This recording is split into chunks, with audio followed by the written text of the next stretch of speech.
Why are there so many shows starring Muppets and dozens of movies too?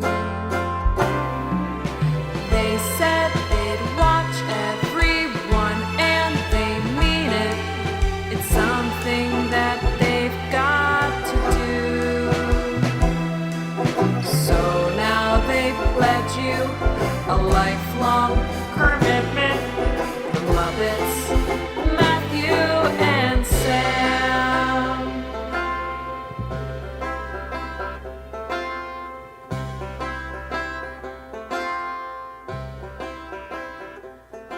Welcome to Kermitment, the podcast where two friends have vowed to watch all things Muppets. I'm Matthew Gatos. And I'm Sam Schultz. And this week we are discussing what the Muppets were up to in May of 1980. And that means we'll be wrapping up Season 4 of The Muppet Show as we discuss the episodes featuring guests Carol Channing, Diana Ross, and Andy Williams. This is it, Sam. Another season of The Muppet Show. Yeah. Checked off. And it's almost over. We're almost done with it. We only have and then one we kinda season go left. Into like the unknown. The mid-80s. We're going to be back in a weirdo period. We will definitely have a weirdo period coming up where I think the Muppets themselves aren't quite sure what they're going to do next, aside from a couple of movies. And yeah, they will eventually turn to Fraggle Rock and Muppet Babies. Yeah, the Muppets become... So when the Muppets started, the Muppets meant the troupe of people being the Muppets. And now the Muppets mean Miss Piggy and Company and Kermit. But then I think we're going to go back to the Muppets meaning like the performance artists known as the Muppets, who make the hit show Dog City. Well, and now has a post-Disney acquisition has gone back the other direction, where the only like Muppets that we can like legally call Muppets kind of Right. are the Disney-owned The Muppets. Yes. Post Jim which- Henson's death, they definitely pivoted back to the Muppets being that gang. Yeah, and a lot of that, like, I think it's that sort of lowercase capital M Muppet situation where you can refer to Sesame Street characters as Muppets, you can refer to the Fraggle Rock characters as Muppets, but on paper, a Muppet, capital M, is Kermit, Fozzie, Gonzo, Rolf, Piggy. So is like Elmo legally not a Muppet anymore? I think legally not a Muppet because Disney doesn't own him, and Disney owns The Muppets TM. Oh, I didn't know that. Yeah, and so that's why like Jim Henson Company is in charge of things like Fraggle Rock, etc. And then I guess HBO Warner Brothers is now in charge of Sesame Street. Mm-hmm. And so, yeah, there's a clear distinction where there didn't used to be, because it used to be just like Jim Henson's Muppets are on this thing. And now it's like, well, whoa, we can't have Jim Henson's name too close to the Muppets because the Jim Henson Company and the Muppets are separately owned brands Weird. now. I bet that was really complicated legally because, like, in the early days of Sesame Street, they were calling them the Muppets. So how do you untangle all that? Well, and I'm sure there's some like weird crossover Muppets that had to be like negotiated of like, okay, so this character appeared an equal number of times on the Muppet Show and Sesame Street. Who wants him? Who's getting Beautiful Day Monster? It's like splitting up the X-Men characters or whatever. It's like you get Quicksilver, we get Scarlet Witch. Yeah, and I think I'm sure some version of that happened at some point where there was like a chart where they kept like drafting Muppets to Disney or not. Yeah. And we actually learned sort of firsthand this week, thanks to Adam F. Goldberg, the co-creator of the Muppets Mayhem show, who tweeted at us because we got a scoop, Sam. So I randomly was just thinking about the Muppets Mayhem show coming out and realized we hadn't seen or heard much about it lately since the announcement. And so I went on the internet to see if people had been posting like set photos or if anyone saw them filming and posted behind the scenes things. And the first thing I came across was something that was posted like 12 hours before I was looking. Mm. And this was an Instagram photo from Kimmy Gatewood, who is directing some, at least parts of the episodes for the Muppets Mayhem. And she posted a behind-the-scenes photo of her dressing room that had a clear Muppets Mayhem logo. Oh, yeah. And that's the first time that has ever been seen publicly. Mm-hmm. And so I posted about that. Adam F. Goldberg retweeted it. And then somebody responded to that tweet saying, I wish it were called just Muppet Mayhem. And he responded saying, legally, it has to be the Muppets Oh, for I our missed show that. and everything else. Oh, So weird. everything else now, to, like, I think to like sort of keep that Band-Aid Google like legal name branding on something, you can't just call it like the Muppet Show. It would have to be the Muppets Show. It has to be pluralized? It seems like it, yeah. Oh. Or at least the Muppets. Like I think that's like part of that Disney deal is like we own the Muppets. That brand, that studio, that gang of characters, it is the Muppets. And so now when we do So is there no Muppets now, such thing as a Muppet anymore? I think there is such thing as a Muppet, Okay. but I don't think they can call anything just vaguely Muppet. So there is, for all intents and purposes, no such thing as a Muppet anymore. I guess, yeah. But yeah, apparently you can't just call something like Muppet Mayhem because they're like, whoa, but which Muppets? You need to, Wait. we're talking Sesame Street or Fraggle Rock? No. We have to be specific. This is the Muppets. I'm sorry. If you call Bert a Muppet, you are going to jail. Well, I hope you didn't get this poor person fired for leaking the logo of Muppets Mayhem. I mean, she posted the Instagram, and the co-creator of the show retweeted it, so I'm guessing it's cool. You got them all fired. The There's show's no Muppets scrapped Mayhem anymore. because of It's you. Yeah. But yeah, we'll talk about this more later in the episode. But you won't hear us talking about season 5 of the Muppet Show until like July 18th. Whoa. Yeah, we got stuff happening between now and then. But speaking of stuff, Sam, what stuff did we watch this week?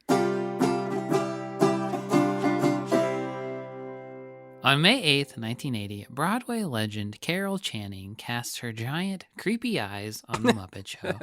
Meanwhile, backstage, Piggy is limping around because the shoes she bought are too small, which she is weirdly embarrassed about. Similarly weird, Kermit sees the shoes and becomes basically obsessed with them, telling Piggy she looks great in them, asking her to walk around so he can watch her feet, just kind of being really weird about it. Yeah, like no kink shaming Kermit here, but if you're gonna have a foot fetish, at least be honest about it. Well, yeah, but also be open to the other person and ask them some questions about how they're feeling about your shoe fetish. Yeah, and when you're their boss, it makes it an Yeah. extra level of creepy. Yeah, that's true. There was a Like- like that slight weirdness that was just tinting everything. Anytime like a shoe conversation came up, you felt like this was gonna be a one-time thing of Kermit mentioning Yeah. the shoes, but like every time they came up, he's like, "Hey, Where's the walk around for me." shoes? Yeah. Because the dynamics of their relationship are completely fucked, Piggy decides that she has to wear the shoes so Kermit will pay attention to her. The shoes negatively impact her performance on stage, and she is in total despair until Carol suggests that she have Timmy Monster break the shoes in for her on his giant feet. He does so, but the shoes come back super huge, and this never really is addressed or goes anywhere, as Kermit doesn't mention the shoes again, and the show closes instead with a weird little back and forth about Piggy and Kermit being engaged through a loophole of some sort. Standout moments should include a Vet's Hospital Pigs in Space mashup centered around Piggy's aching feet, but it's not all that good, except at the very end when both sketches realize that they share a narrator. Standing out in a very disturbing way is an act featuring two monsters with nasty, pink-painted human feet who I find much more disgusting than the Fuzz Brothers. I did enjoy the Swedish Chef, and he's stuffing beef into a shoe, basically, and I liked it because it was fun in a gross way, and I feel like the Swedish Chef should always be disgusting and, like, messing with food in a nasty way. Carol Channing was a multiple Tony Award-winning Broadway and film star. She originated the title role of Hello Dolly and was frequent on television from the 60s to her death in 2019. And that's kind of it. She just did a lot of stuff and was famous for basically her entire life. And mostly for her voice and eyes. Yes. Like, that is what people know and impersonate about Carol Channing. Yeah. Next up, May 15th, music superstar Diana Ross is the Muppets guest, and Statler and Waldorf have decided to formalize their heckling by grading each act on a scale of 1 to 10. This gets the rest of the audience completely whipped up into a frenzy, and the whole crowd starts booing and throwing things at anyone who isn't Diana Ross. So Kermit takes their criticism to heart, shuffles the show around, and gives Diana more time on stage, which, you know, makes sense. Kind of a fair criticism that sometimes the Muppet Show doesn't use their guest star very effectively. Anyway, this also understandably hurts all of the Muppets' feelings, and they're all very sad. So Diana ends the show with a big cheer up number for everybody, kind of like brings the audience together too. Highlights? To me, this was a fun little episode, but not, as I think is like, I think it's considered one of the best Muppet shows, right? But I didn't think this one was exceptional. I think I would have liked Diana's first number, where she's dancing with lots of big Muppets in what appears to be a chest cavity, but Fletcher Bird shows up and I don't like him. There is a really nice moment in the middle of the episode where an impromptu jam session between Floyd and Diana turns into an impromptu onstage performance with a huge band of like eclectic Muppets from like every different Muppet musical act come in and play with her. And Gonzo gets to be on stage for the first time in a bit. In the previous episode, I was thinking, haven't seen Gonzo in a while, but here he is. Diana Ross either is or was for a long time the most successful female musician in history. She started her career as the lead singer of the Supremes in the 60s, and then started a solo career in 1970. And her first hit out of the gate in the 70s was Ain't No Mountain High Enough, so that ain't too shabby. She had a string of hits after that, several of which you could hear if you turned your radio on right now.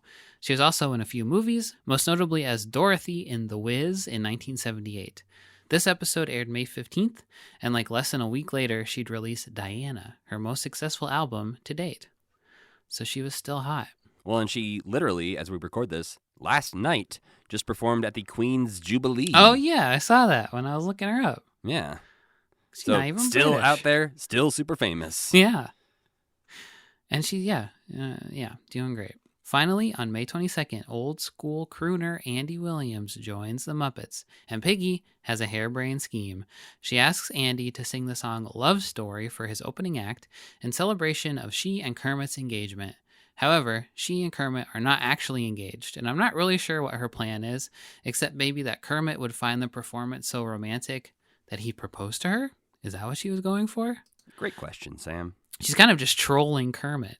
Whatever the case may be, her scheme fails, and Kermit is mildly annoyed at Andy until the end when they hit the stage together for a sort of Jimmy Dean and Rolf-esque comedy routine / musical number.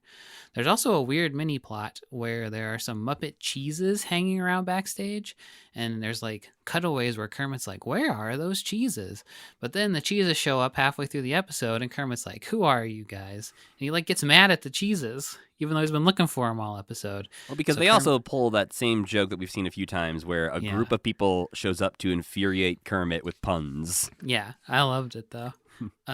So Kermit is fickle and has memory issues apparently. He's been hit a lot, like on the head and karate Yeah, chopped. he's been going through it lately. Miss Piggy has been hitting him a lot. He gets, like- hits Miss Piggy in this. He attempts to hit Miss Piggy. Doesn't he actually? I think he ends up hitting the banister for the staircase. I don't know. I think he hits her and it just goes Oh. dong. And I thought she's he like, hit the railing for the staircase. I'd have to watch it again, but it sure looks like he hits her. And then she's like, Whatever "Not he like he that." attempts to karate chop her and fails in some way, and then she Yeah. karate chops him across the room. Yeah. Standout moments in this episode include Andy Williams, who just seems very happy to be there and has great interactions with Piggy and Kermit especially. I get the vibe that Jim is a big Andy Williams fan and excited to have Andy on too. The love story act is very good, with Piggy chasing Kermit around, an elaborate set piece, and then really hamming it up in a duet with Andy. This episode... Hamming it up. I know, I couldn't think of another way to say it. This episode's Muppet Labs is also good and scary, ending with Bunsen's hand turning into a dog. And the end, where Kermit and Andy pal around, is really cute. Andy Williams was a singer, possibly best known today for singing Moon River, which is the theme song of the movie Breakfast at Tiffany's in 1961. He was already well known before that, but he leveraged that hit into superstardom, playing Vegas for decades and appearing on television as a guest star and in his own specials for several years. He, to me, a holiday season loving guy, is the voice of Christmas, and I think the people of the 60s agreed because one of his biggest hits was his Christmas album, and then he did like 15 years of TV Christmas specials after that. And he also sang at JFK's funeral, but I will not get into his later in life politics. Ooh. Didn't match the JFK energy. I did not look into Andy Williams too much, but I did learn that he has a theater in Branson, Missouri. Yes, The Moon River Theater, right? Yeah, that is apparently still popular, but was also last year up for sale. Oh, really? Yeah. Have you ever seen the episode of The Simpsons where they go on the road trip When they go to Yeah. Branson? and Yeah. Nelson wants to go see Andy Williams? I feel like I definitely, the last time I saw that episode, I was too young to know anything about this whole Branson energy that exists out there in the world of like, it's like Vegas, kind of. I mean, yeah, we say it's like Vegas. Branson says it's like Vegas, probably. And then just May 1980 in general, smallpox was eradicated. The Empire Strikes Back and The Shining were released in theaters, as was the Diana Ross album I mentioned earlier, which contains the hit I'm Coming Out, which you hear all the time, that I didn't actually know was her. On TV, Ron Howard leaves Happy Days, and the entire original cast of Saturday Night Live depart the show in the wake of Lorne Michaels seemingly leaving the show, but then he decides to come back a year later after all his friends got fired or quit. Yeah, I think he's gone for 1 or 2 seasons of that show. Yeah. I think since then he said he went on hiatus or something on purpose, but I'm not really sure that that was the case at the time. You'd think he would say, "Don't quit, I'll be back." But they all quit. Yeah. Let's say my understanding was that it was like Lorne Michaels is leaving Saturday Night Live. Yeah. Some other Muppety things that were happening during May 1980. On May 9th, 1980, Jim wrote in his journal, Joe Raposo and Anita Mann come over for a meeting on Caper. Anita Mann is like a name that Bart would tell Mo on the Yes. phone. I need a man. Please help me. Hey, I need a man. here. Yo! That's It's probably a really good Barney voice. I've never done it before. I just pulled that out for the first time ever. But They're gonna need a new Barney, you know? Those people are all getting up Eventually. there. Yeah. But he also does 1,000 other voices that I can't do. Well, you can do 2 at least, your normal voice and Barney.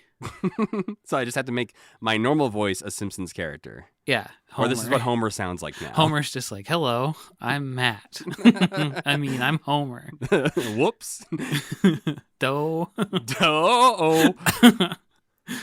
But the notes in Jim's journal about Whoops. I this. can't believe you said whoops in reference to Homer. He's got his own whoops. I gotta rebrand it if he's gonna sound like me now. This kid's walking around in t-shirts that say, "Whoops." I made it oopsie.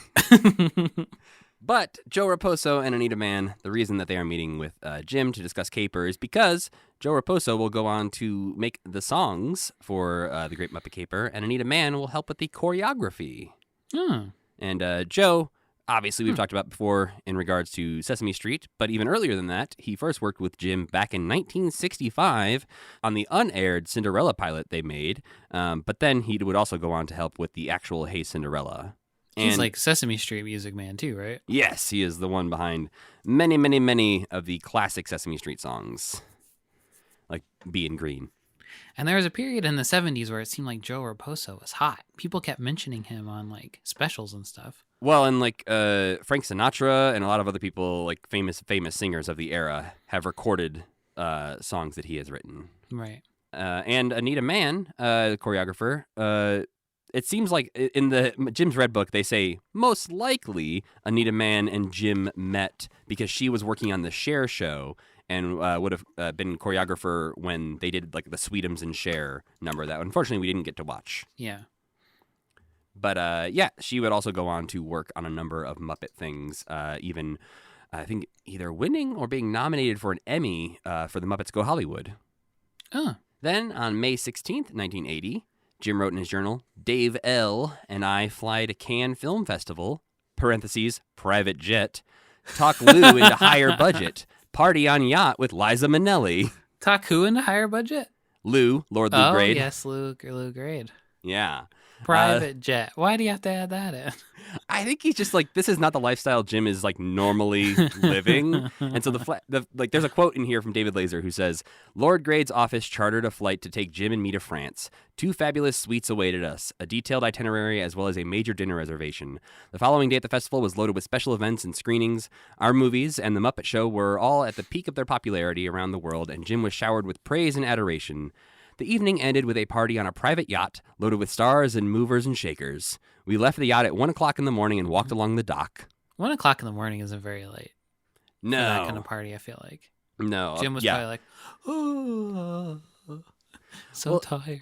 Well, and the quote went on, like, it kind of went in a weirder direction from David Laser at the end there, where they talk about, like, or he talks about when they were walking along the dock and like Jim would stop and like stare at the moon and like take in nature and talk about how nature is the most important thing around us kind of thing. And I'm just like, yeah, it's not relevant to this story though right now. What a weirdo.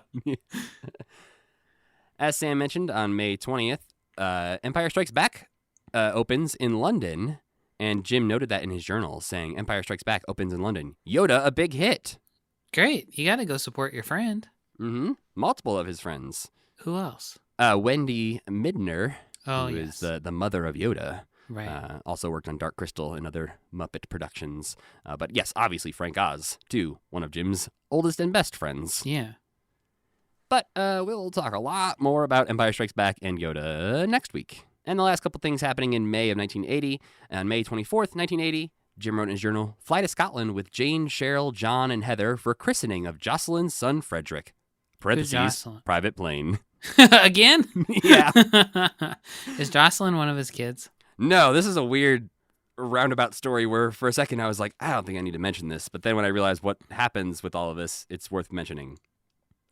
So in the 1970s, Jim, and I guess up to 1980 at this point, Jim was friends with Jocelyn Stevenson, who was a member of the Sesame Street magazine team and later would work in the Henson UK office, working on like Muppet Show books. And the reason she transitioned to the UK is because she married a guy and they moved to Scotland. Turns out, Jocelyn Stevenson was introduced to her husband while working at CTW by a guy named Peter Orton, who was in charge of the CTW International Department and would later go on to sell, basically be in charge of like selling Jim Henson's products to an international market. Mm-hmm. At this christening lunch, which is a thing that I don't know much about christenings, so apparently they do luncheons, Peter Orton was there and arranged to sit next to Jim at the christening lunch. And while they were chatting, he proposed developing an international show to capitalize on Jim's current international fame. And Jim thought about this and thought, hey, maybe I could make a show that airs internationally that could help change the world. And so this christening luncheon is where the seed was planted for what would become Fraggle Rock. Oh, okay. And then on May 31st, 1980, the previously mentioned Wendy Midner, mother of Yoda, marries Brian Froud, who is the other person currently working behind the scenes on Dark Crystal, doing a lot of the art design and creature creation for it. Right. But yeah, designer Brian Froud and doll maker Wendy Midner found each other while building Gelflings behind the scenes of the Dark Crystal. And within a year and a half of their first meeting, during the creative discussions, they were married. And a few years later, they'll have a son named Toby, who will go on to play Toby, the baby, in the Labyrinth. That's cute. Yeah. He gets to keep his name? Yeah. I mean, it doesn't really matter. They don't want to like... Toby, your name's Brad now. I suppose. It's funny. I haven't seen that in a long time, but I assume who's the David Bowie says Toby. Does he say the name Toby in that movie? I mean, probably. Toby. But yeah, it is also, I think we mentioned this previously, but Toby Froud now also like works with Henson and worked on the latest Dark Crystal. So Right. he's got his whole life is just Dark Crystal pretty much from birth until now. Yeah, that's all right. Yeah. But getting back to this first episode of The Muppet Show that we watched this week, Carol Channing aired on May 8th, 1980. Sam, I don't think Carol Channing's for me. Yeah, she's weird. What'd you give this episode star-wise? 2 stars. I gave it 3. I was a little bit Okay. kinder, but She's just not on the same wavelength as the Muppets, I feel like. yeah, it does feel like one of those where I think the Muppets like her a lot. I think they hold her in a high regard. But yeah, I don't think she necessarily gels well with them. The cold open in this episode You're welcome. Is Carol in her dressing room freezing because apparently they had to accommodate some penguins and a walrus in her dressing room. Yet again, showing the Muppet Show's incompetence. They were very competent at making the room cold. Right, but they never have a dressing room just for their guests. They always have to share with far less important people who work on the show. Yeah, even though I assume they have many, many dressing rooms because the chickens get their own damn dressing room. Yeah, why can't the penguins and the chickens share? Yeah.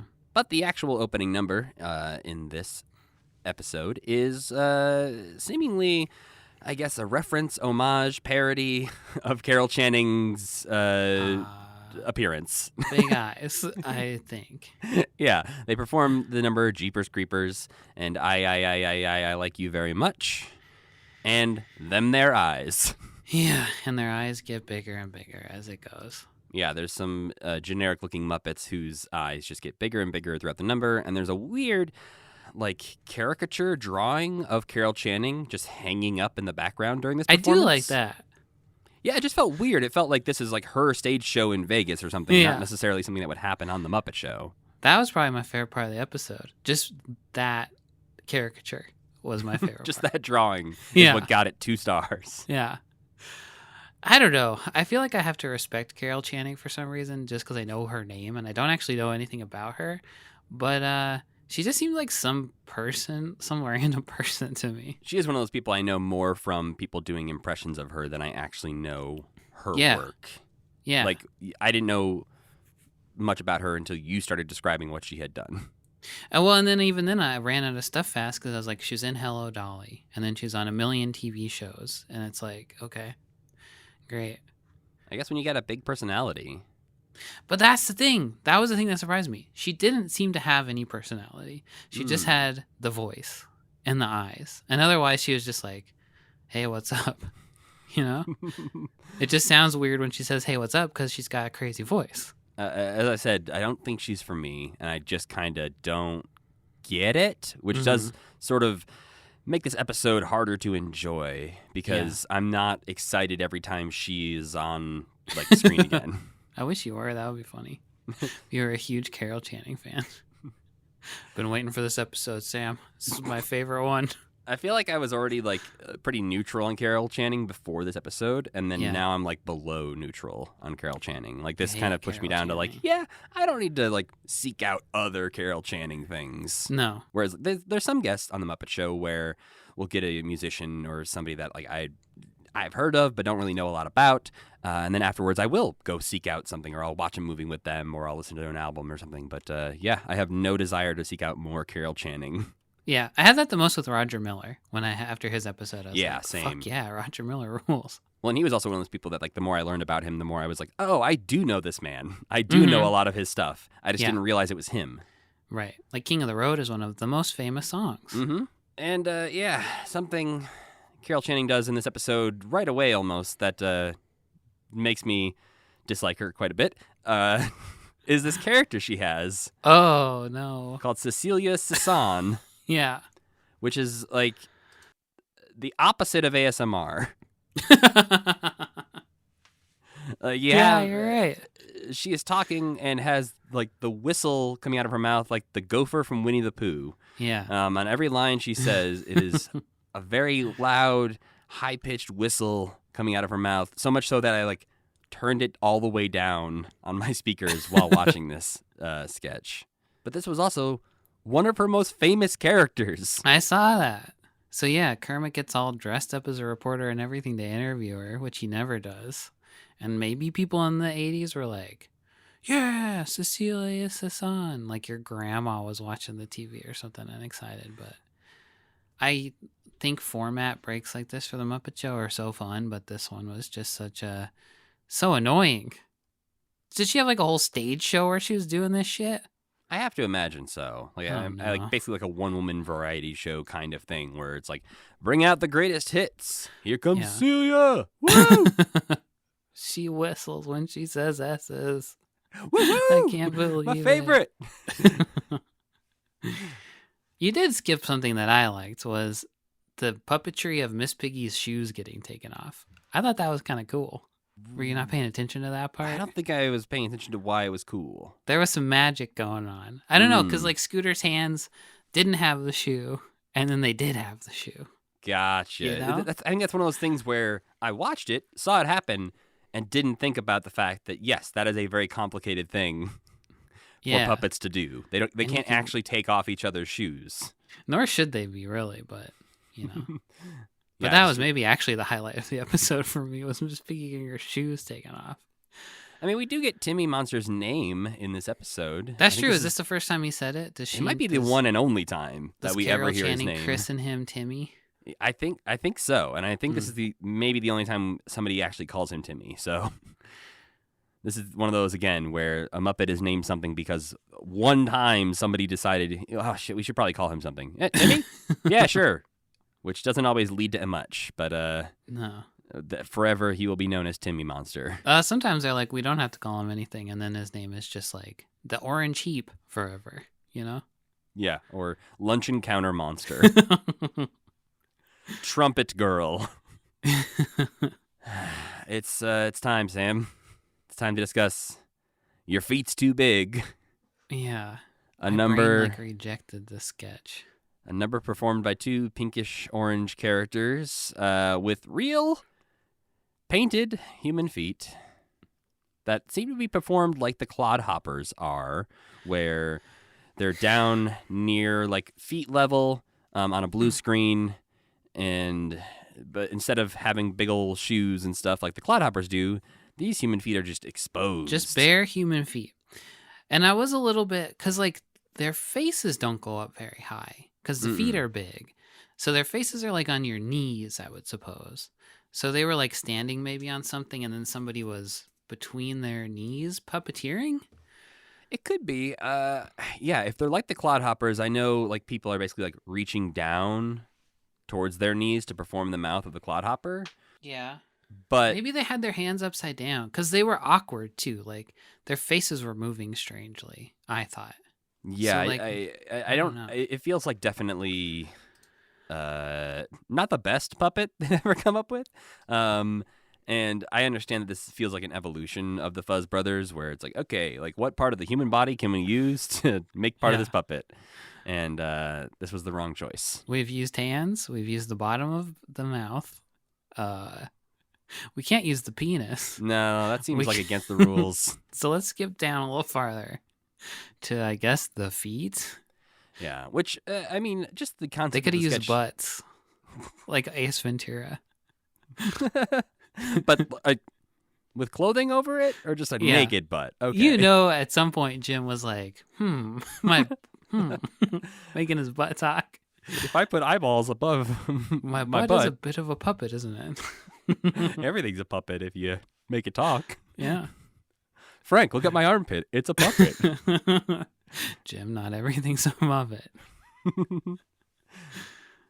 But I also have the problem with the sketch that the feet could have been like bigger, like in Yeah. comparison to the puppet.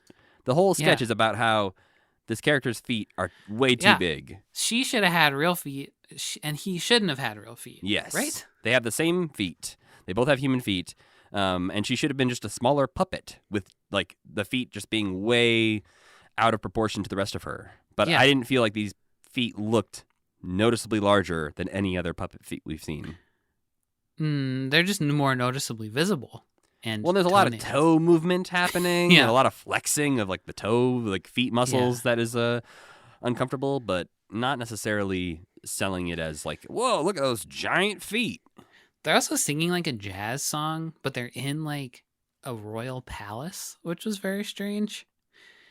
So the whole thing, yeah, I think the idea is kind of cool, but I wish I could have seen how they did it instead of just seeing them. I guess Like it at is the worth- end, they would like chroma key they turn off the chroma key and be like, "Here it is, here they Ugh. are." I don't want that at all. Oh, okay. Do you think this is grosser or less gross than the Fuzz Brothers? I think initially less gross. Like the mouths just immediately creeped me out with the Fuzz Brothers. But I think as this went on and I saw more like toe flexing and movement, I was a little bit more grossed out Yeah. along the way. It's also kind of fun to see Jim Henson's mouth, you know? Not we as don't fun see to it see that. Jerry Nelson's feet or whatever this is. Apparently, this character comes back. By the way, The foot monster? the one on the left, at least. Okay. Actually, they both do. They both come back in the Ghost of Fafnir Hall. And then the one on the left, the male one, also comes back on an episode of The Cosby Show. The So hell? I got to imagine not with feet. I don't know. Hold on, I gotta see. Cliff's Nightmare, Muppet. Look that up. Does everybody in the world get that VRBO commercial where Kermit sings? Or do I just get it more than most people because I look at Muppet stuff all the time? That's a good question. I do think we get it probably more than other people. She's just in the background of the Cosby Show too. No feet. Okay.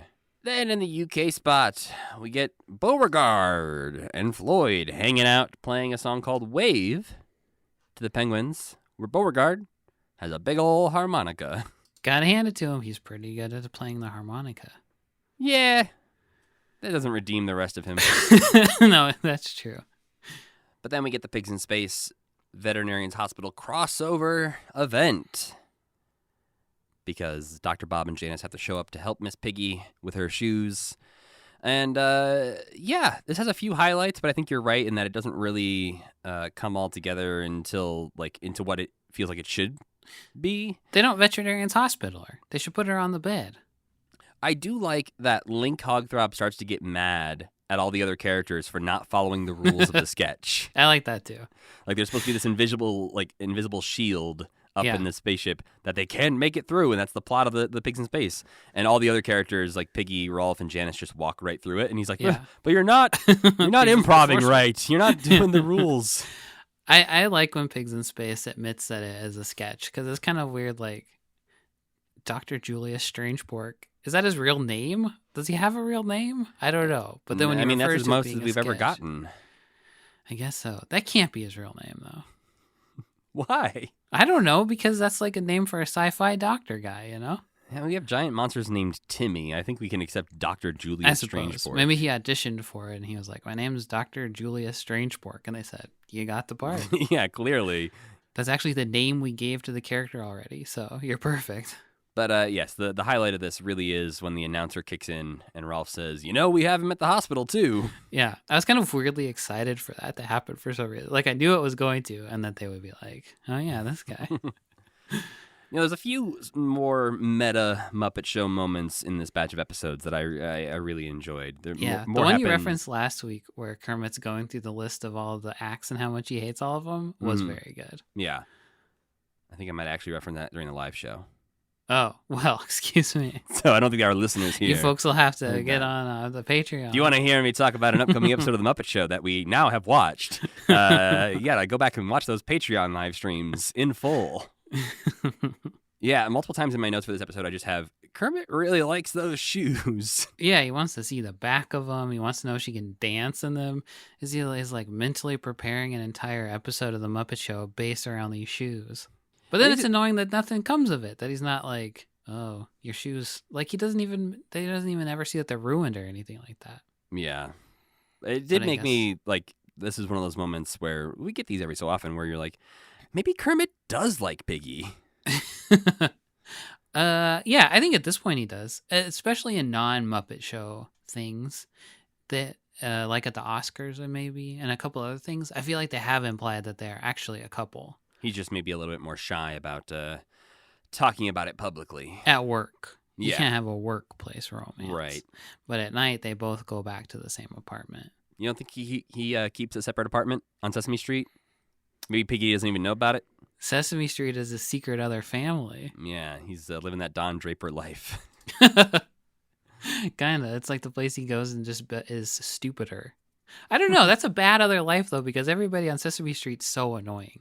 But he doesn't have any perception- responsibilities, Sam. My perception of it is that he lives on Sesame Street and that the rent's really cheap on Sesame Street because it has been suppressed by the fact that a Muppet will knock on your door and count to 8 million and there's nothing you can do about it. But he has to live there. But no, I think they would both go back to Miss Piggy's apartment because she probably lives on like Fifth Avenue or something. She's independent. She's independently wealthy, or she's just wealthy at this point from being good at being famous. She is that, and everyone seems to know her at this point. So Yeah, she's You can leveraged it well, and Kermit hasn't even tried.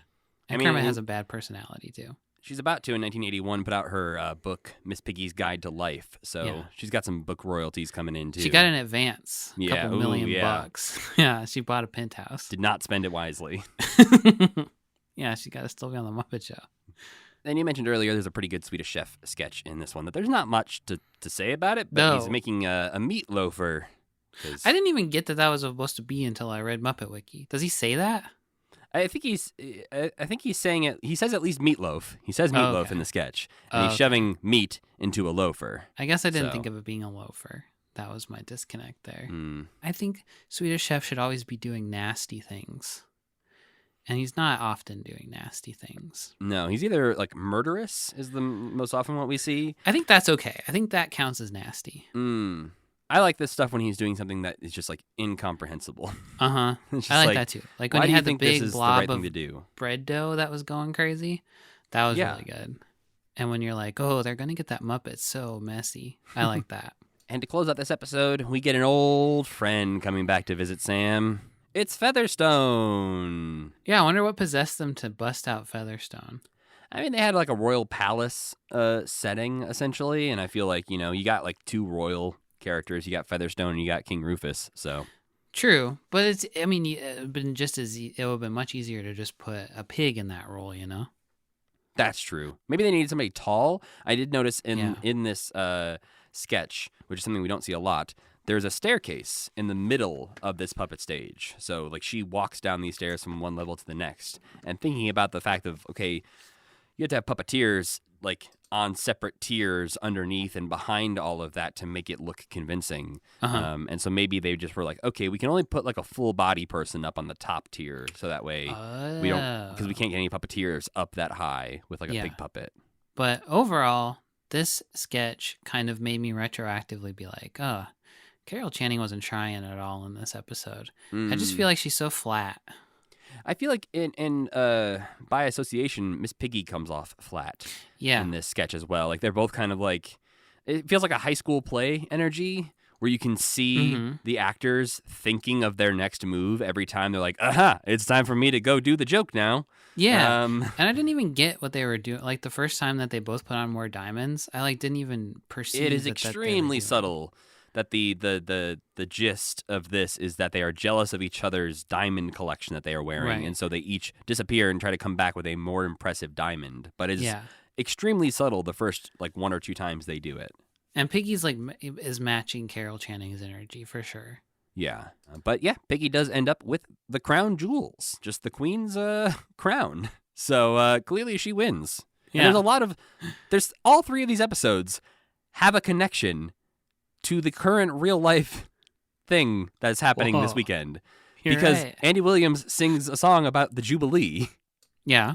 and then Diana Ross performed at the Jubilee, and then the crown jewels are in this episode. Wow. Bizarre. It's proof of God. God loves the Queen and Muppets. God save the Muppets. Next up on May 15th, we have the Diana Ross episode of The Muppet Show. I gave this episode 4 stars. I give this one 3.5 stars. All right, that's fair. I wasn't swept off my feet. You didn't like Scooter's fan club? I really liked Scooter's fan club. That's at the bar too high. Yeah, this episode opens up in the cold open.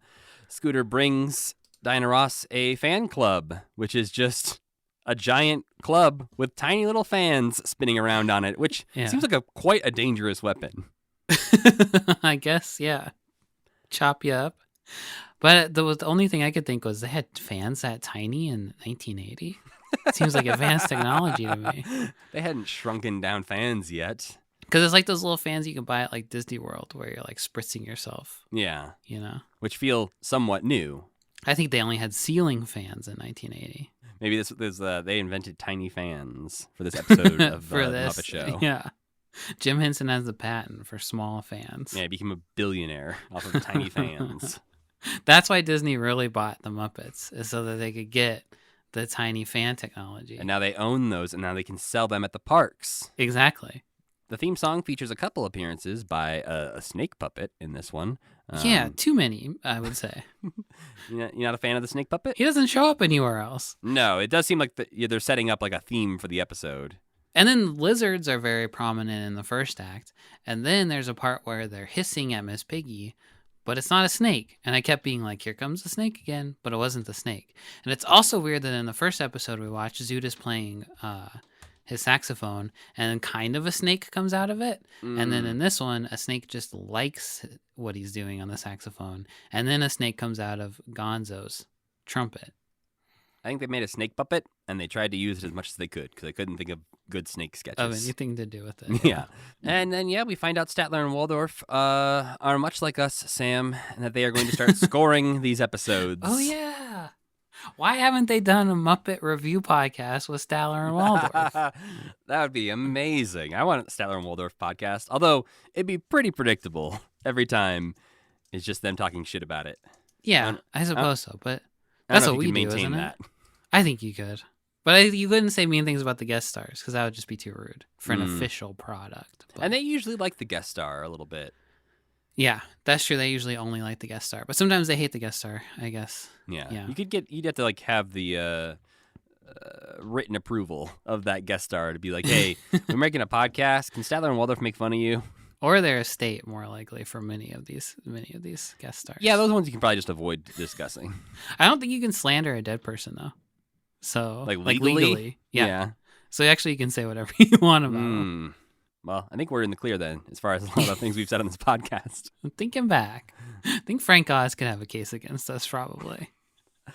We probably called him a bad word about Frank called Oz. him a pervert at least once. We maybe called his characters a pervert. Yeah. Well, what about the guy, the pervert who makes the Sexy Miss Piggy calendars? Is he still alive? Michael Frith? He's coming for us for sure. Yeah. If he ever hears this podcast, he's going to be a little upset. Or he'll be like, they got a point. They're on to me. This episode opens up with a number called I Go to Rio with an impressive amount of puppets all on screen at the same time, including birds and like lizards and alligators. It's kind of a straight up performance. Nothing too exciting happens, but There's I not was even like impressed. a joke or anything to it, I guess, except they're all animals. I guess I would be in Rio or something. But there was something like infectious about this one.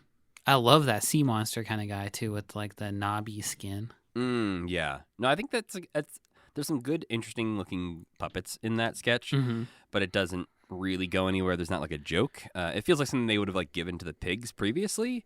Yeah. And so when I'm they said glad... we're going to Rio, I was like, oh God, no, don't go to Rio. I'm happy they gave this to a set of birds and lizards and stuff instead. Sure, but it would have maybe been fun to see Miss Piggy in like a carnival outfit, don't you think? Well, now that you say that, yes, Sam, it would. And they get booed also, which seems so mean. Well, that's the whole conceit of this episode, is that the audience fucking hates this show. Yeah. Unless Diana Ross is on stage, the audience hates everything at all times. I just feel kind of bad for them because the animals are walking backstage and they're like, we worked really hard on that. It's like, yeah, I bet you did. I'm so sorry. Yeah, that's the it is weird that the energy that is brought up here is like Statler and Waldorf and the audience are being terrible. We see the Muppets actually feeling bad about the performances, and Diana Ross is like on the Muppet side of like, hey guys, no, you're great, I promise. And it's not even in like the normal way where Gonzo gets down or Fozzie gets down and a celebrity has to cheer them up. This is like Diana Ross has to keep up the spirits of all of the Muppets because they all feel terrible about what they're doing with their lives. But also when the Muppets leave, Diana Ross often goes, you guys suck. Yeah. And it's not like they like redeem themselves at the end. The show ends with them just being like, our show is shitty, you're right. But no, she's a good friend to the Muppets, which is, I think, my favorite thing about this episode is that Diana Ross feels like she's genuinely a fan, a friend, and like a colleague of the Muppets throughout this episode. I can see that. Like the way she's very nice to Fozzie, especially. She's very nice to Fozzie when she like sees Floyd and calls him out. Like it feels like they're old friends. And then, that was great when she's like, "That sounds great." That was a cool little touch. But before we get to that, we have a very brief Fozzie comedy act here where he immediately gets booed off the stage. And to save the show, Diana Ross performs a weirdly sexy number with the Bossmen and some large birds. It's weirdly sexy, weirdly gooey. I wrote down that this is all the horniest Muppets because I think of the Bossmen as extremely horny for no reason. No, it feels like if you like turned off all the music and everybody else, all you would hear is Yeah. like, And they're very like thrusty and undulating. yeah, they're just like the position they have to be in to like fit on the stage is like their head is lowered down. Crotch forward, kind of. Legs spread, arms out to the side. And I just imagine that like the entire time that they're like wiggling around. Well, and seeing who played him on that episode of I can't remember. Okay, this is fucking 4 names in a row. I'm not going to remember. The talk show. Dick Cavett Show, Jerry Nelson. Yes, thank you. Seeing Jerry Nelson in his little like tight outfit being like undulating around. It's like, you nasty guy. Yeah. You like this too much. Yeah, so you have to imagine Jerry Nelson now also in a full-on black suit in the background. Just Yeah. Yeah.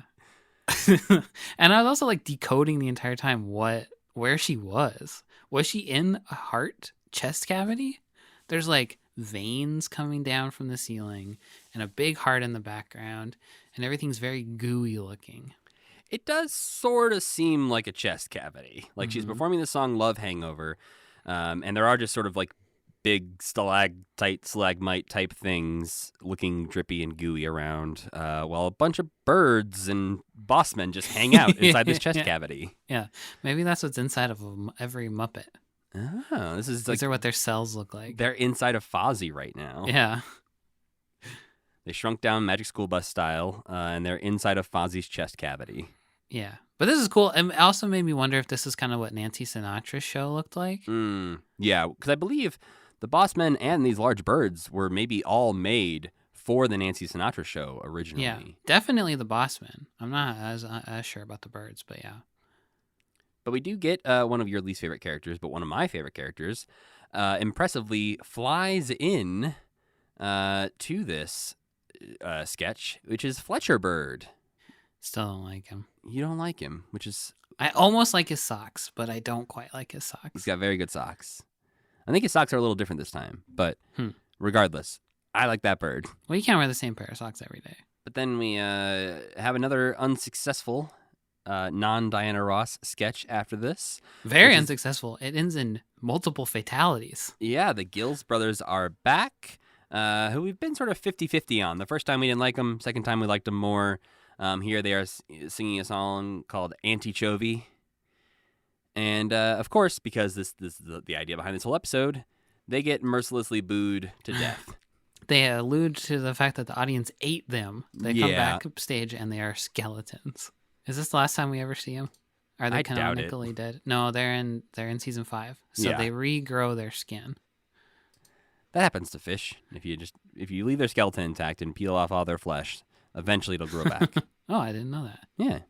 Little known fish fact. I guess other Muppets have come back from having their heads blown up and stuff, so this is not really any different. Then we have the scene where Kermit and Diana Ross are having their little conversation trying to figure out how can we save this show, because nobody likes anything except when you're on stage. Yeah. Is there anything we can do to save this show? And it felt weird and fun that Diana Ross was like, what about Swedish Chef? What about Vet's Hospital? Like, she was listing off sketch ideas. Like, you should know these things, Diana Ross. Yeah, it feels weird that you know about these sketches. But I like that she knows them, and I like that she doesn't like them. Like, she knows. Yeah. She's like, that one kind of stinks.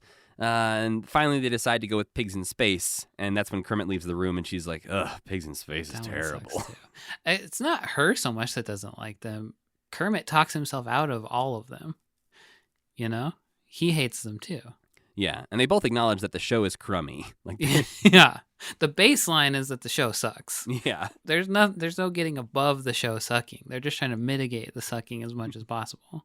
But thankfully, we do have a Pigs in Space that ends with an explosion and the false tease that this might be the end of Pigs in Space.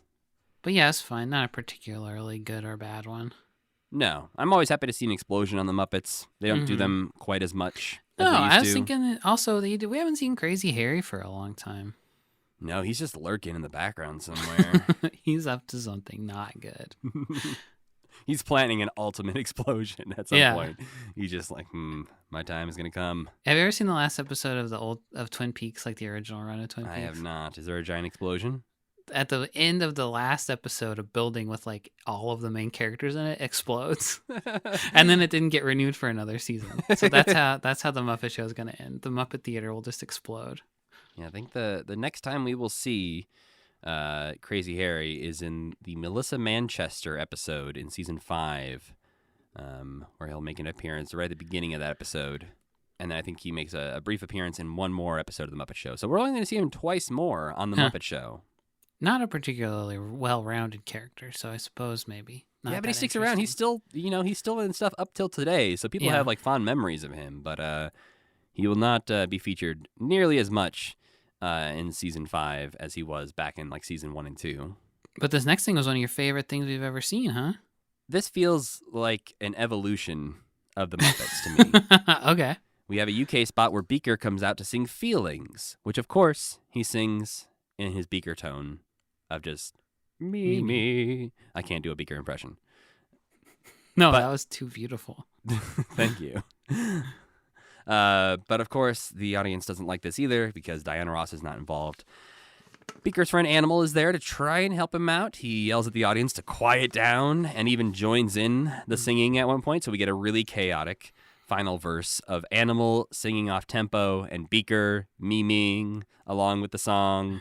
I do get the impression also that the Muppets that can't speak correctly are all friends, because you said it was his friend. And I do get that, like, there's camaraderie amongst us who can only make the one sound, really. Well, why do you think this was an evolution? I just feel like we haven't seen Beaker in this light yet. Up until now, we've seen him be the stagehand. We've seen him be the assistant on Muppet Labs. But we have not seen, like, a Beaker number quite like this. Right, where he's stepping out into kind of his own thing. I also feel like we've been able to understand Beaker a little bit more at times than we do. Like nowadays, he is just me. But back in the day, there are times where you can clearly sort of understand him a little better. Yeah, he's connecting his mimes into actual words a bit more. Right, but they it feels like with this, start to give him more to do, because season 5, we obviously have the very famous Danny Boy performance featuring, the same batch of characters who also like Swedish Chef and Animal. But this feels like the first time we're sort of getting this version of Beaker that'll show up, in the Bohemian Rhapsody parody and all these other things where it's funny that Beaker can't sing. Right. Beaker as like his more meme type character who's on t-shirts and stuff like that. Yes. Then we find, Floyd, and speaking of, here's Dr. Teeth. He's hanging out with Diana Ross, and they're just kind of jamming backstage. But once Kermit realizes, hey, no, the show, again, continues to suck if Diana Ross is not on stage, just go sing this song on stage, guys. It'll make everything better. Yeah, and it does the thing that I think we talked about with Hal Lublin, where it's like, we have made an impromptu decision to change the show, and it's not like there's all of a sudden a big number necessarily. Like they're on the bare stage set, and I thought that was cool. Yeah. No, making the show feel more like a real, actual functioning show is something I'm always in favor of. Yeah. Yeah, and this one does it especially because the audience is so engaged in it. Yeah, we get you can tell they had like 5 audience shots that they recorded at the beginning of like season 3 or 4 or whatever. And it's just a bunch of random Muppets and Statler and Waldorf just mouthing either happy or sad. Mouths. Yeah. And they've done this before where they blue screen the guest in front of the puppets in a very unconvincing way. And I don't like the terrible blue screen shots. No, and I don't like how lazy they did the compositing of the audience either. It's so weird that they're, even in the intro, like the opening theme, it's like composited so badly. Why would they stand for that? Yeah, I do not know. It is, you can see there are sections of the Muppets in the audience where they just blur together and they fade out. It also is almost every time that audience shot pops up, I'm always trying to find more recognizable Muppets. And there's so few that it's surprising that they built so many random Muppets Yeah. just to have an audience of strangers. Yeah. Yeah, I haven't looked at... I always get stuck looking at Lothar. Lothar's The a big... sad Well, he's so purple big. Lothar. He's got a big old head, so he And draws I'm the just attention like- pretty quickly. You used to be so cool, Lothar. Look at you now. You used to have a fez, man. You used to have a fez and dragon wings. Yeah. You were an assistant to an evil wizard. But of course, because everyone has been watching this show, seeing what's going on, nobody wants to follow Diana Ross, except for the only, I think Kermit says, who would be dumb enough to follow that? And then, of course, we hear a famous whoosh as Gonzo. Does he do that sound a lot? Oh, yeah. Oh. Like I have every not- time Gonzo enters a scene. He makes that sound? Yeah. I did not notice. It's I'll have to almost- go back and watch I think it's every pretty much episode. every single time Gonzo comes in, he's very speedy, and there's a whoosh. Huh. I have not noticed that little motif. Yeah, it's like one of his things at this point, where it's just like he has his own little like entrance stinger. But he tries again very briefly. He is going to do an act with a rubber tire, an open flame, and a cow. That was supposed to be a typewriter, but they are interchangeable in this situation. Apparently, yes.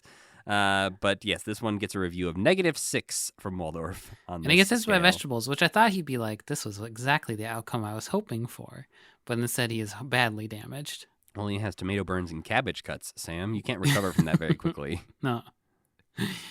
But I was so happy to see him because this is some of my favorite Muppet stuff is when they have Gonzo doing something elaborate. Well, and especially when we haven't seen him that much in season 4, really, for some Mhm. reason. And especially in the last episode and the episode after this, he's not really around. So to have that moment where Kermit is like, who would be dumb enough to do this thing? And he's just like, hey, Yeah. it's me. The guy who's The dumb stuff enough to we- do this. The stuff we did see him in season 4 sucked too. Like he was in the beginning of season 4 quite a bit, but that was when he was like going to Bombay and that wasn't very good. I was like breaking up with Camilla. I mean, I did like his performance in that episode, but Oh, you're yeah. right. That, That's like, we haven't seen a lot of traditional Gonzo. Yeah. But of course, the show needs to recover after this, and so Kermit gets Diana Ross back out on stage. And before she will perform, she insists on bringing her good friend Fozzie out on stage to redeem himself, because he told her a funny joke in the back in the dressing room that she insists he tell now because she's sure it will work. But he refuses. She tells the joke, and everyone loves her. Yeah, it was good to see Frank get to do a little bit of riffing with Fozzie again. Yeah, no, there's a few moments in these episodes that really feel improvised and like Mhm. Frank's getting to have a lot of fun. And this was one where it feels like not only does it feel like Frank is getting to have fun, but it also feels like Diana Ross is bouncing off of his like ad-libbing really well.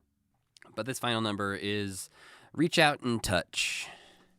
And Didn't it's do just- a lot for me, really. no, but it's a sweet song where all the Muppets come out and join her and sing, and she's addressing the audience, and she's encouraging more Muppets to join them. At one point, she just yells, "Scooter!"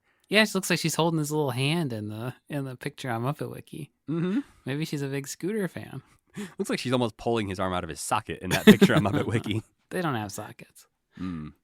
But then the episode wraps up, and after the credits, we get the reveal of the Z signs, which are only really notable because Statler and Waldorf have fallen asleep. They're holding a couple signs that have Z's on them, and the Z card will end up being one of Waldorf's Lego accessories. Oh, yeah. I forgot about that. Yeah. But overall, I think a pretty good episode. I agree that Yeah. the people who put it up as like maybe their top 5 favorites, I would kind of wonder why, but I do think there are enough redeeming things, and Diana Ross is a great guest with the Muppets. So Yeah. I can also see why this is one that you could easily put on for anyone who hasn't seen the Muppet Show before.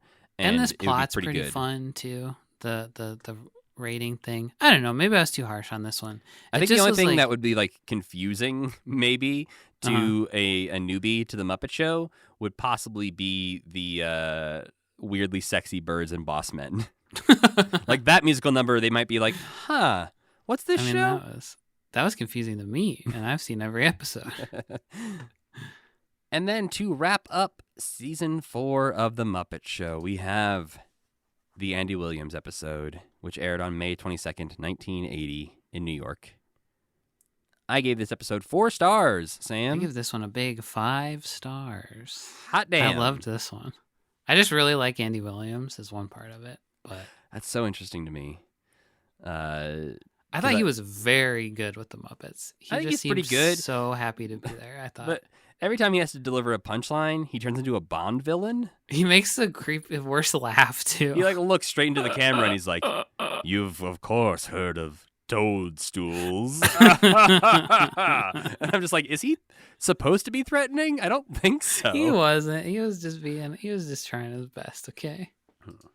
But no, this episode is a great one. You might even convince me to give it 5 as we talk about it, because it opens up with the cheeses.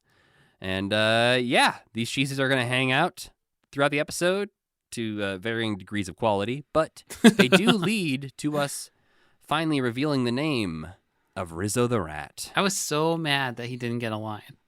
Yeah, it is a bummer that like the reveal of Rizzo is just Kermit saying, "Hey, Rizzo." Yeah. Like, he doesn't act like Rizzo, really. He doesn't say anything. It's just He's like acknowledged. naked and he's wearing like a Commodore's hat or something. He looks very weird.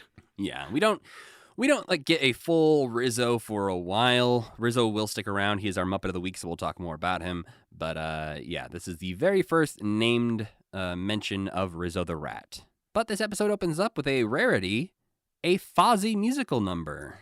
A really weird one too. Yeah, he is stuck outside of this club. He's singing a song called Green Door as he imagines all the cool things that must be happening behind that door. What he's imagining is a band with some very strange one-off random puppets playing in the band. In the band, we not only see Beaky, who is the weird, like, Miss Piggy sold her soul to the devil in the Alice Cooper episode and became this weird monstrosity. Uh-huh. We also get one of the heap, like the purple heap characters, and we also get Food playing the trumpet. That's what his name is, Food. Right. We get the most random, prolific Muppet, who I believe first showed up in Pigs in Space, I think, right? No, Food first showed up, I believe, in The Frog Prince. Oh no, Saturday Night Live. That's what it was. Right, because he Food was at their party. Yes, the Christmas dinner for the Land of Gorch. And then we were surprised to learn that Food pops up a handful of other times, including on Fraggle Rock and this episode of the Muppet Show. And the Jim Henson Hour. Yeah, for some reason, Food sticks around. I was thinking of the Pigs in Space creature that also sticks around. Chopped Liver. Chopped Liver, that's his name. He's like Food's brother, you know? Yeah. The other notable Muppet in that band is Trevor the Gross. It also shows up in that band. So they really just chose like all their weirdest, grossest looking Muppets and tossed them into the band. Oh, I didn't notice Trevor. Yeah, he's down in front. He's not doing much. I don't think he gets a close-up. And one or two of the other ones, I also wasn't sure. They kind of look like the 7 Deadly Sins. Like one of them from the Muppet Sex and Violence. But I was not able to confirm that. Right. But the whole idea behind this episode is that Miss Piggy is convincing some people, the world, that she is once again engaged to Kermit. And for mysterious reasons. Yeah, we're not really sure. Maybe it's like the secret. Like she just keeps putting it out there in the universe, and eventually Kermit will say, "I guess we're engaged." Yeah.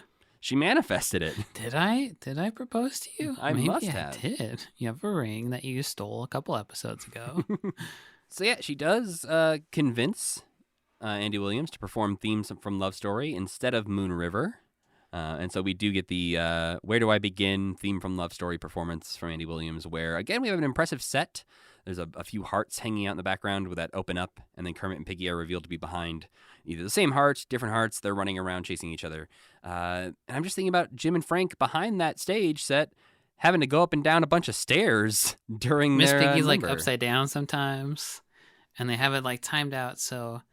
Yeah, just like how could you not see them walking around behind those hearts? I don't even know how they did that. I was also considering, which seems like maybe too big of a commitment that they maybe wouldn't have done, that they may have built more than one version of these puppets for this sketch. Like they could have had 3 or 4 Miss Piggies dressed in this outfit, and so different puppeteers could be popping up at different parts of the stage.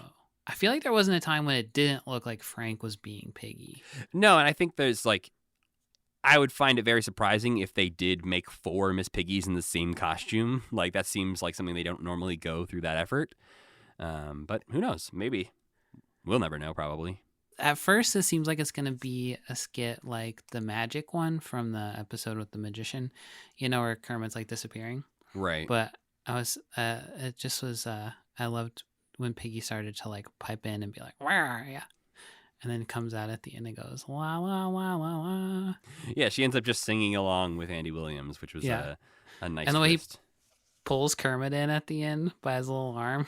Then we have a Vet's Hospital, which is one of my favorites, Vet's Hospital, I think. That rabbit's so cute the way he like covers his little head up after they tell every joke. Yeah, we have a little Bean Bunny popping up again. Again, not officially Bean Bunny, but a bunny that sounds and behaves a lot like Bean Bunny. Maybe like a less innocent Bean Bunny. Yeah, he's This is like a rebellious teenage Bean Bunny. Yeah.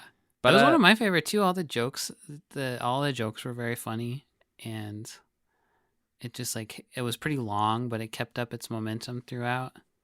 And we even get a Doctor Who joke, which surprised me. Which was weird, yeah. Which I guess they're in England, so like They're in England. I think it was really big on like PBS in America too. yeah, but it kind of caught me off guard that they made a Doctor Who joke on the Muppet Show. Yeah, it's just like a list of great puns. Yeah, because when they I don't remember every veterinarian's hospital, but this one seems like the best ever of them. It does feel like every joke lands really, really well. Yeah, and it's not like a one-note thing. Like they're all obviously like somewhat rabbit-based, but I feel like they're not just like progressively worse rabbit jokes, which is usually what happens when they're like, all right, foot jokes, go. And it's like, all right, I got 8, like 6 of them are okay. Then we have another fantastic UK spot, which is the most we've learned about any character on this show so far. Ever. Even Kermit, we don't know as much about Kermit. No. And a lot of this we talked about back when Sam the Eagle was our Muppet of the Week, and I didn't realize all of this came from one episode of the Muppet Show. No, where I he was just lays it surprised out. Because Sam is here working with his clipboard to censor the show. He's very concerned. Kermit asks him, why do you do this?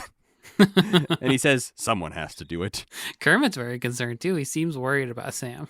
Yeah, this is one of the few moments on the Muppet Show that has ever felt actually improvised to me. Yeah.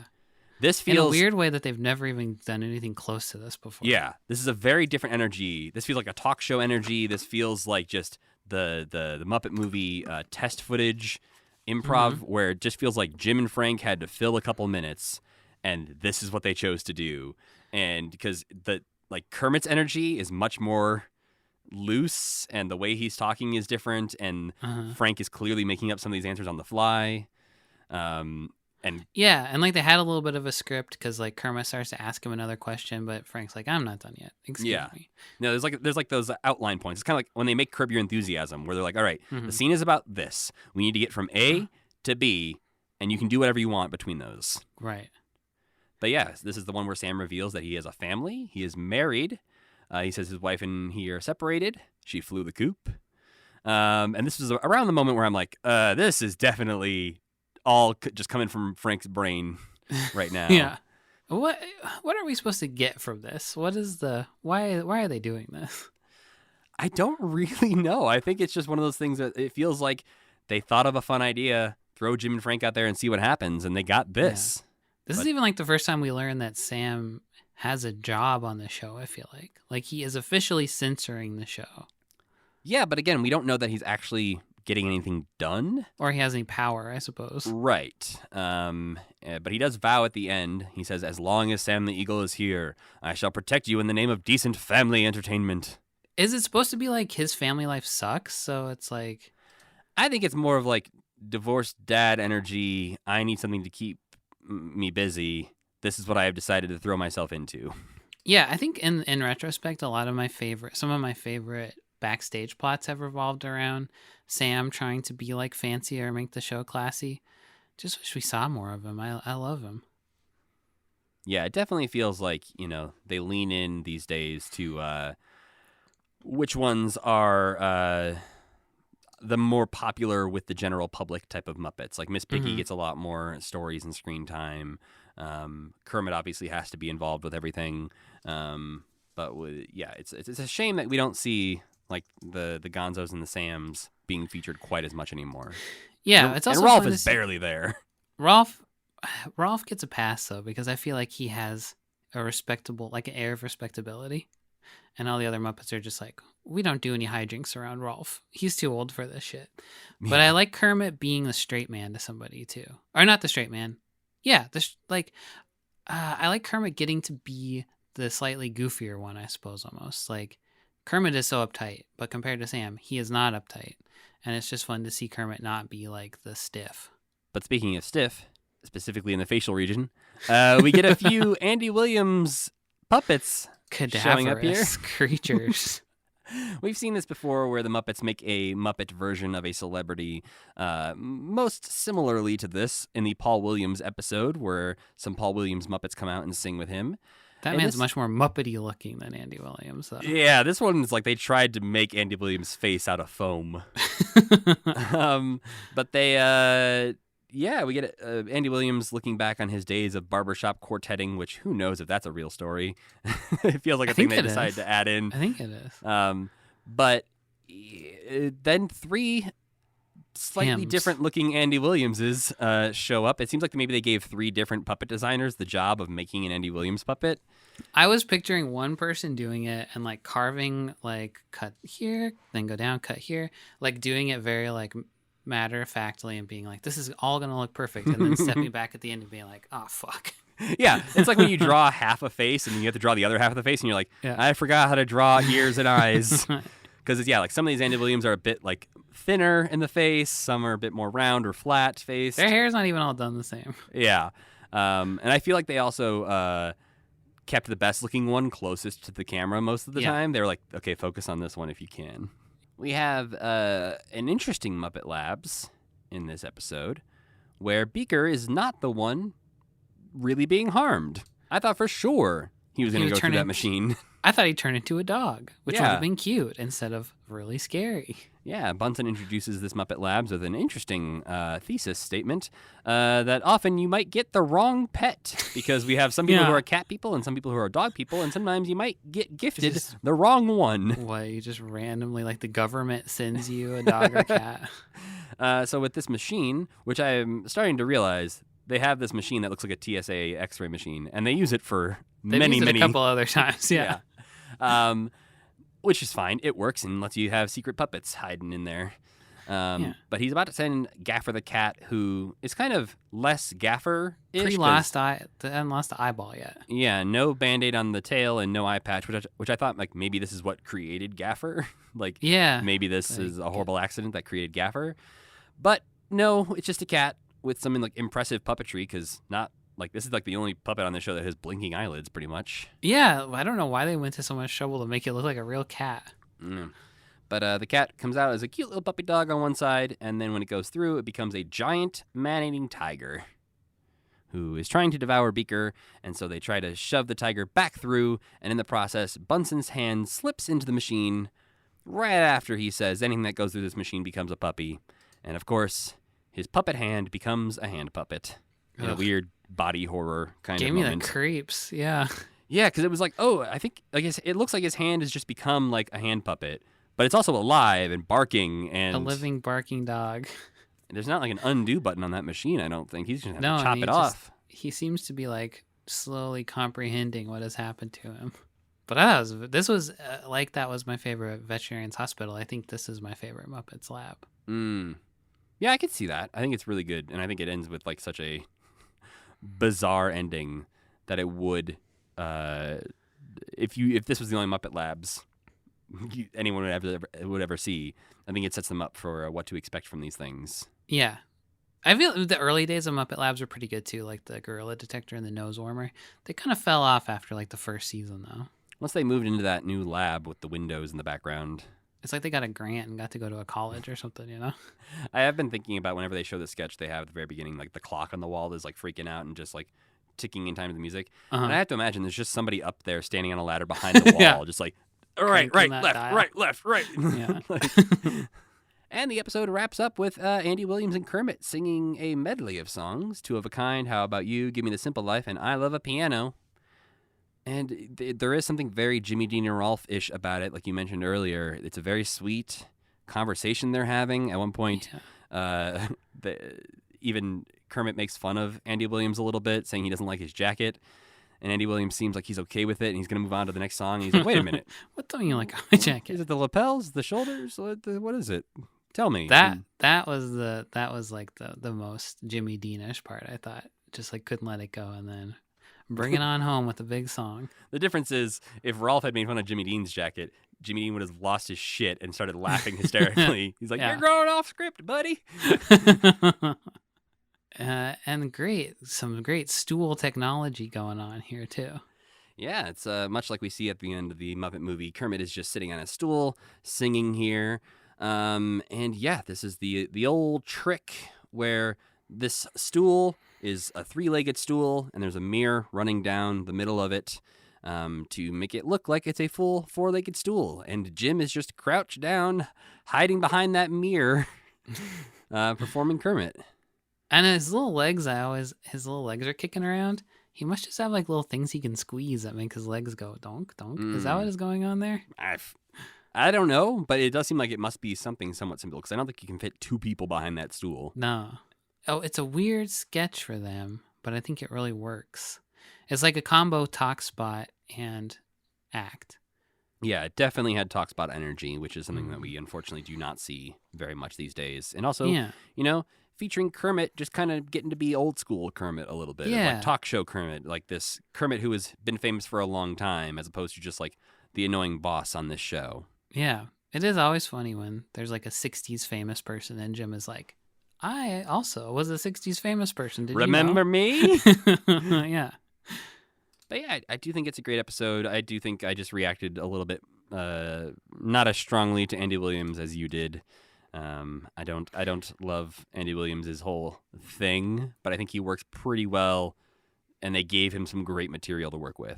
Yeah, I think this last act really cemented it when he was just so effortlessly like falls into that Jimmy Dean back and forth role, and it was very convincing. And I was prepared to be like, oh, Andy Williams, you didn't do the best you could do, but he did a really great job, I thought. I am still very curious. He has a mug in his This is hand. Amy. Yeah. Why? I don't know. Maybe there was a joke about they thought his name was Amy Williams and not Andy Williams. I don't know. But like he was holding that mug up and I was like, oh, does it say Andy? Nope. Just says Amy. We'll probably never know. Maybe it was just someone's mug on set. Die, and at the pearly gates, Andy Williams is there. Before I get shuttled down to hell, I get to ask Andy Williams one question. One question, and that's the one you choose to ask. Yeah, was it the Why Amy? is Amy mug? And he'll say, I don't remember. I don't know. What? You don't and you fall down remember. to hell. Yeah. And then the devil says, everybody asks that same question. It's really frustrating, isn't it? Well, that must mean it's time for our Muppet of the Week, Sam. This week's Muppet of the Week is Rizzo the Rat. I feel like he doesn't deserve it yet, but okay. Yeah, that's fair. But this is his debut, and we have seen a lot of Rizzo material in our lives, so I feel like we can fairly judge him at this point. Rizzo was the Muppet of my era, I feel like. Like, he was one of the guys. Yeah, and it's, as I said earlier, we do have Rizzo now. From now on, Rizzo will be around. But his big break really is the Muppet Christmas Carol. Like, he's around before then, but like he doesn't really become a star until Muppet Christmas Carol. But he's in all of season 5, it looks like. Yeah, sometimes just a background Muppet, Okay. but he is there. Does he get to is talk present. in his Rizzo voice in the Muppet Show? Oh, I don't know. Mostly because the Muppet Show season 5 was not like previously released on DVD back when I was like a kid watching these things, and so I have not seen most of season 5 before.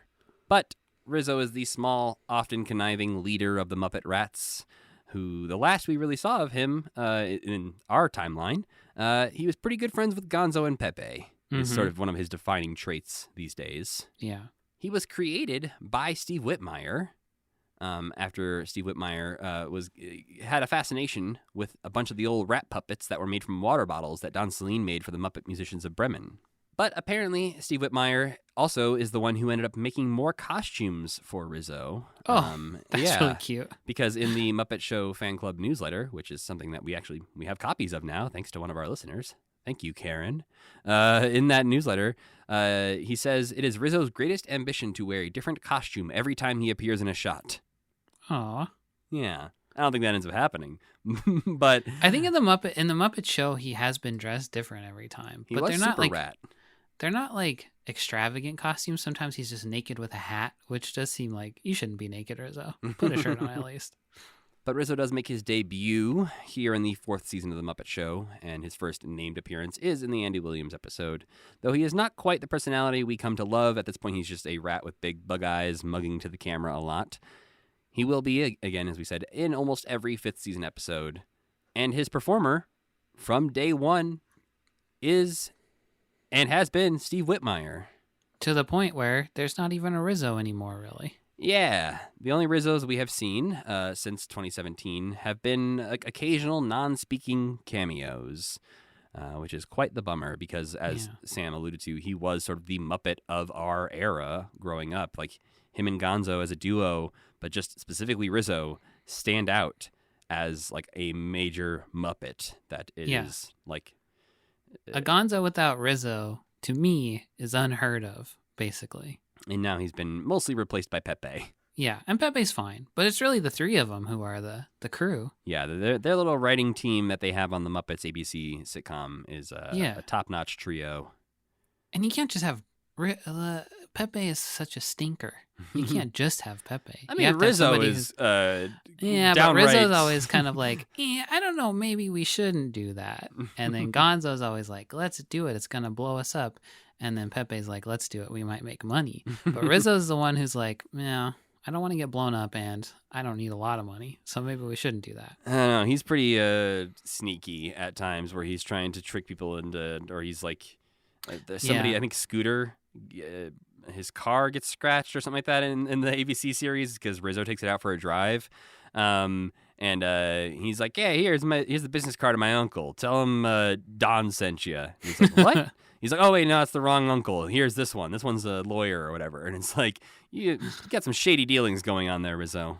Well, yeah. He's got millions and millions of family members. So that is true. According to at least what we've heard named on screen in the 2018 Muppet Baby series, his siblings' names are Marky, Mikey, Danny, Davey, Vinny, Timmy, Tammy, Tommy, Ricky, Robbie, Ronnie, Johnny, Jenny, and Craig. And there was a surprising lack of information out there about Rizzo. You'd think with the time he has spent being at the top of the Muppets throughout the 90s and 2000s, that there would be more information about him out there.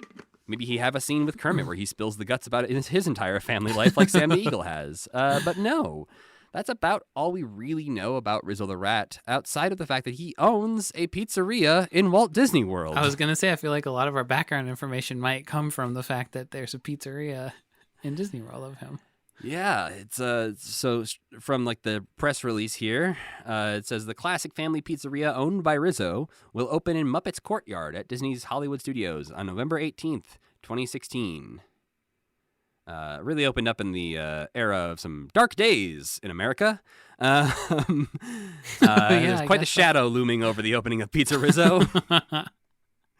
And it says, while enjoying personal-sized pies, guests will find decor inspired by Rizzo, as well as his extended family and friends who have visited Pizza Rizzo over the years throughout the two-story eatery.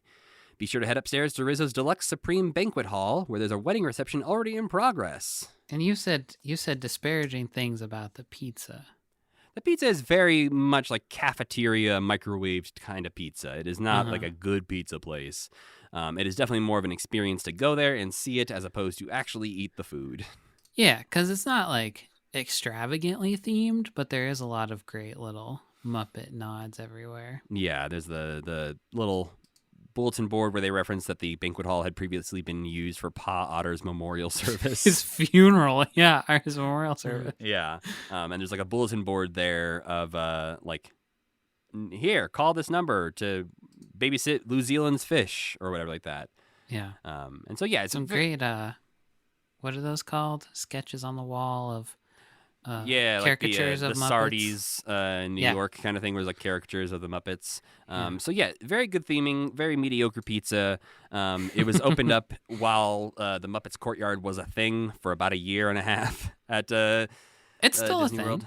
It's not actually a thing though. It was going to be It's- Muppets Courtyard, and like Oh, everything in right. that area Right. was gonna be Muppets themed. And then they were like, well, now it's like Grand Plaza or whatever, and it's Yeah. about like contemporary California style mixed in with Muppets for some reason.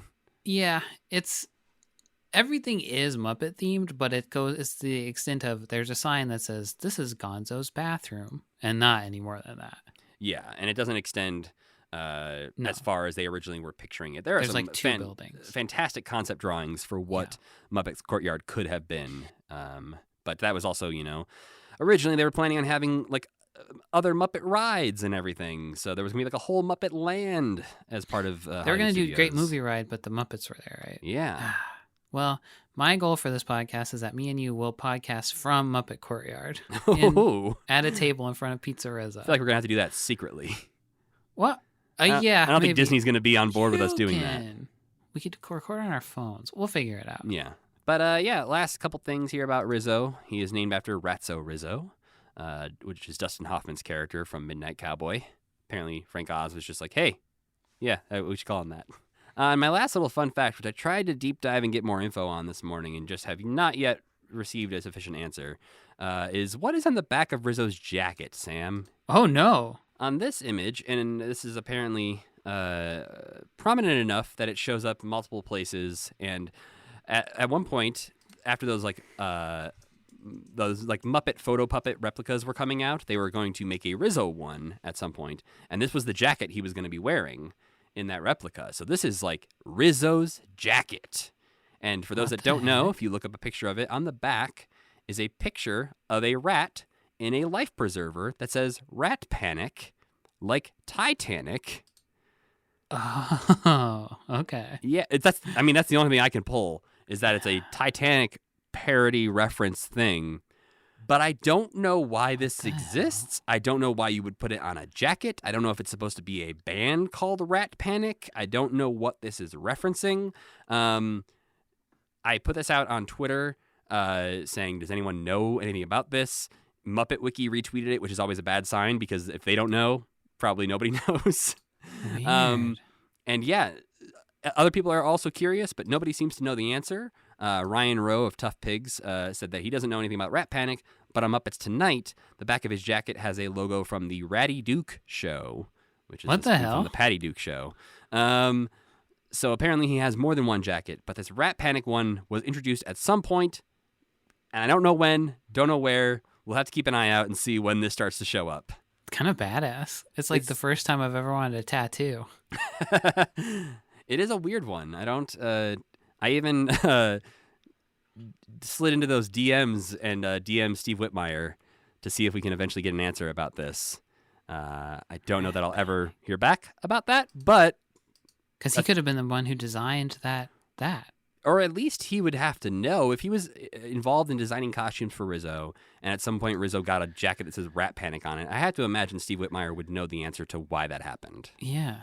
So if we ever hear back from Steve Whitmire about Rat Panic, I will let you know. Another scoop for us. We're slowly becoming Muppet journalists, which I'm pretty sure on the first episode of this podcast we said very clearly we would never be. I didn't agree to that. Well, I think we just maybe put out the caveat that like we are not Muppet journalists. Do You're not out listen there to us. asking the hard questions, Matt. Well, we'll see. I will keep everyone informed. But what would you rate Rizzo the Rat, Sam? Oh, I love Rizzo. 5 stars. Well, we rate out of 10 now, Sam. I love Rizzo. 10 stars. I was going to give him 9 because his time is short. His flame burns bright but brief. I can't hold that against him. Yeah, to be fair, but it's like when I think of like a Rolf, I love Rolf more than I love Rizzo. So I just want to put him a little below the Rolfs of the world. If I had to draft a fantasy Muppet team, Rolf and Rizzo would both be my first and second choice, I think. What is this team doing? Are they doing sports? Are they just hanging out? I think just being my friends. Oh, okay. You had to maybe that'll be the start of next week's episode. Is we'll just draft a Okay. team of Of Muppet best friends. So before we go, Sam, I need to ask, have you been enjoying any non-Muppet things this week? Not too much. I started watching Stranger Things, the new season. My problem with Stranger Things is that is that it's not very good. Oh. That's my main issue with it. I want to like it, and I think that it's like really close to being good. Do you watch that show at all? I have watched everything, but I have not watched the new season yet. Do you like it? It's all right. The new season does have a really cool. It's like a Freddy Krueger riff, basically. Like there's heavy 80s slasher movie vibes in it, which is really cool, and I like that. I wish they used more practical effects though, and I know that's just not like the times we live in, but I think the first season would have been fantastic if that had been a guy in a suit, the big flower head monster guy. Yeah. The new season's writing feels weird to me and like a little goofier than it used to be, but I don't know. I just don't remember it very well. So that's kind of it really. I watched Keeping Up with Obi-Wan. I liked the new episode. I liked the rat guy or the mole man who turned out to be a Nazi sympathizer. I've seen many people drawing the comparisons to like, oh, it's like when you like your neighbor and then you see the bumper sticker on the back of their truck. Yeah, the bumper sticker thing was funny. Not funny, but it was like that. Terrifying. That tracks. Yeah. Especially living in Montana where you're like, please don't tread on me license plate. Why do you have that? Like, there's so many, Sam. Why does the state allow that license so plate? many. But I've been liking that show too. I liked this episode. I wasn't crazy about the spoiler alert sword fight at the end because I felt like Darth Vader was just like, oh, I can't get over this fire. It's impossible. Oh, see, I took that as like I'm going to get you next time. Yeah, maybe it's like, it's not time yet for me to get you. Yeah, and I think he also wants that like one-on-one fight. And not all the stormtroopers and he's like, no, leave him. We are not. Okay. This is not how this is going down. You don't get to kill Obi-Wan. I get to drag him through fire. All those stormtroopers are probably like, what the fuck? Why don't we just go get him? I think our suits can probably walk through fire. Let's just go get him. Before we go, we need to let you know next week we won't be watching any Muppets because we'll be watching something only a little Muppety. It's The Empire Strikes Back. It stars the most famous Muppet of all time. Yes, we will be discussing Empire Strikes Back, focusing probably a lot on Frank Oz as Yoda.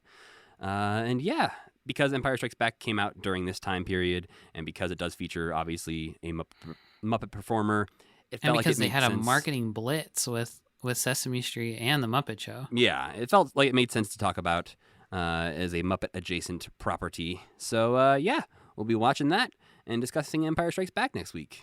And we need to thank our friend Tuna for making the music for this podcast and Cassie Wilson for singing our theme song. Don't forget to go to Kermitment.com to get one of our cool Kermitment logo enamel pins. I called it cool, and then I immediately regret calling it cool. And then you felt bad about calling it cool. They're cool. They're cool. Yes, they are cool. I like them, but it just felt weird to like brand it as a cool thing. I'm the Fonz. This is my the my Fonz pin would wear for my Muppet our podcast. Pin. Yeah, the Fonz would flush us both down the toilet with no regard for like one of us in each hand, just like dunking us. Yeah. You can email us at mail@kermitment.com and follow the podcast on Instagram and Twitter at KermitmentPod. And you can follow me on the internet at Matthew Gatos.